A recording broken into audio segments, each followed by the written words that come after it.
Assalamualaikum warahmatullahi wabarakatuh. Perkenalkan, nama saya Mahira Putri Salsabila dari Fakultas Ilmu Tarbiyah dan Keguruan Program Studi Pendidikan Agama Islam. Di sini saya akan menjelaskan tentang kurikulum Merdeka.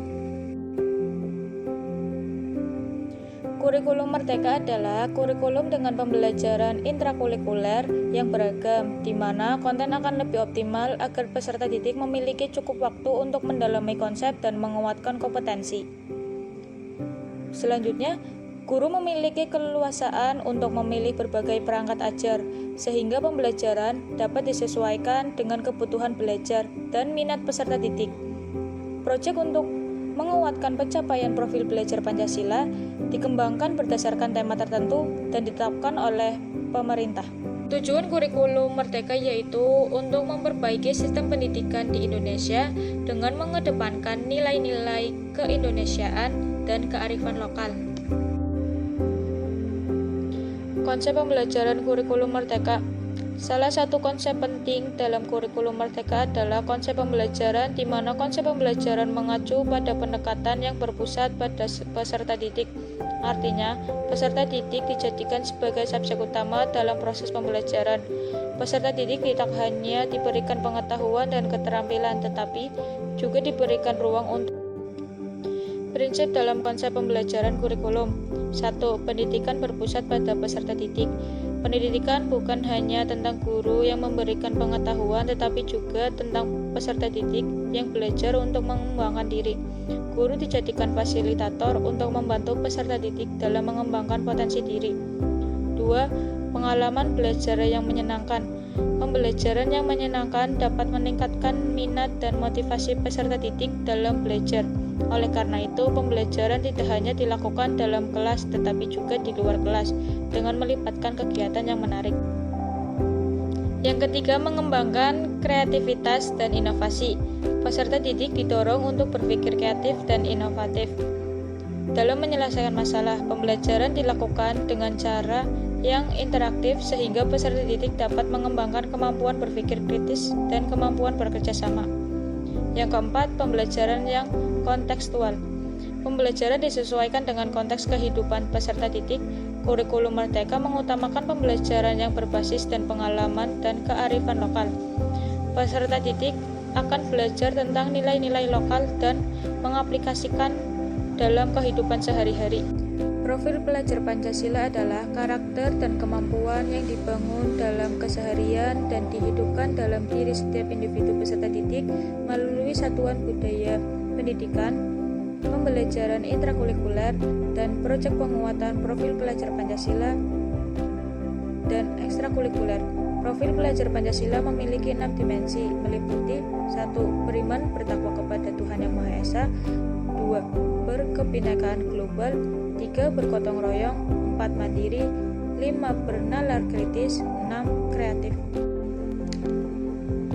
P5 adalah pembelajaran lintas disiplin, ilmu untuk mengamati dan merenungkan solusi terhadap yang terjadi di lingkungan sekitar.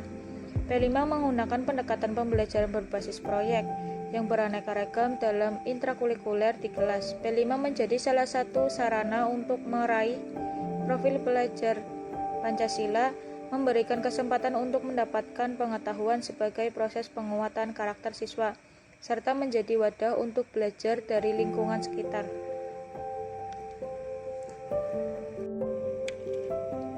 Berdasarkan panduan pengembangan proyek penguatan profil pelajar Pancasila oleh Badan Standar Kurikulum dan Asesmen Pendidikan, P5 diharapkan dapat menginspirasi siswa untuk berkontribusi bagi lingkungan di sekitarnya.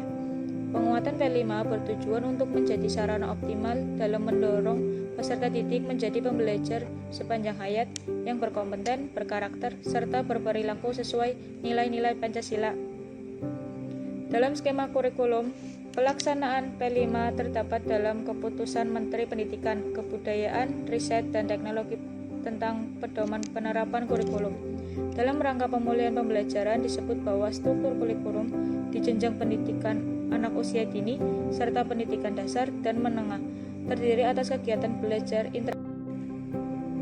Agar peserta didik bisa mencapai tujuan P5, maka diperlukan prinsip-prinsip meliputi holistik, artinya memandang sesuatu secara utuh dan menyeluruh, tidak sebagian atau terpisah-pisah.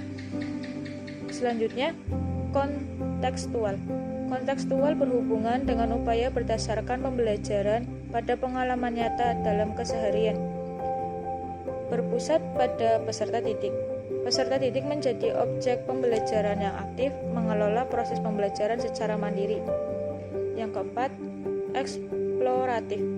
Memacu pada semangat untuk mengembangkan diri dan inquiry, baik terstruktur maupun bebas. Berikut manfaat P5 bagi sekolah, guru, dan siswa. Untuk sekolah, menjadikan satuan pendidikan sebagai ekosistem terbuka terhadap partisipasi dan keterlibatan masyarakat. Untuk guru, membuka ruang dan waktu untuk siswa mengembangkan kompetensi dan memperkuat karakter sesuai profil pelajar Pancasila.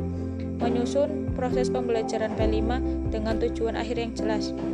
Untuk siswa, melatih kemampuan memecahkan masalah dalam berbagai situasi belajar, mengembangkan keterampilan, pengetahuan, dan sikap, dan mengerjakan P5 pada proses waktu tertentu. Contoh penerapan P5 dalam pembelajaran. Berikut merupakan beberapa contoh penerapan P5 dalam pembelajaran. 1. Proyek pembelajaran lingkungan dan konservasi air. 2. Proyek pengelolaan gurita untuk ekonomi kreatif. 3. Proyek melatih kedisiplinan. Tema proyek penguatan profil pelajar Pancasila.